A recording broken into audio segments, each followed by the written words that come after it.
Wanita kepergok ambil HP karyawan rumah makan di Pontianak usai viral ngaku tak sengaja ke bawah. Viral di media sosial, seorang wanita terekam CCTV mengambil HP milik karyawan di sebuah rumah makan di Pontianak, Kalimantan Barat. Kejadian itu pun viral di media sosial, salah satunya diunggah oleh akun Instagram yang medsos dilansir sripuku.com pada Senin 13 November 2023. Tampak seorang wanita berbaju hitam yang masih mengenakan helm berdiri di depan meja kasir.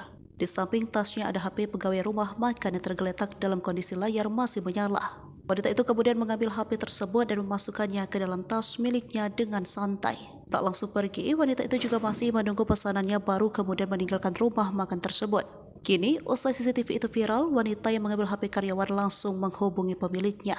Lebih lanjut, ia pun mengaku tidak sengaja membawa HP tersebut. Melalui pesan WhatsApp, wanita itu berniat akan mengembalikan HP tersebut tetapi masih belum ada waktu. Kak, maaf, ini HP-nya tadi subuh ke bawah sama saya, niat pagi nak saya balik ke, tapi karena hujan saya pakai Grab motor saya tinggal. Di rumah kawan HP-nya dikocek motor saya, jar wanita tersebut.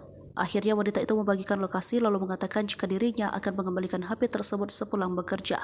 Akan tetapi wanita tersebut menyebutkan tak bisa segera mengembalikan smartphone tersebut karena beberapa alasan. Rekaman CCTV yang sudah viral di media sosial itu pun mendapat beragam respon dari warganet.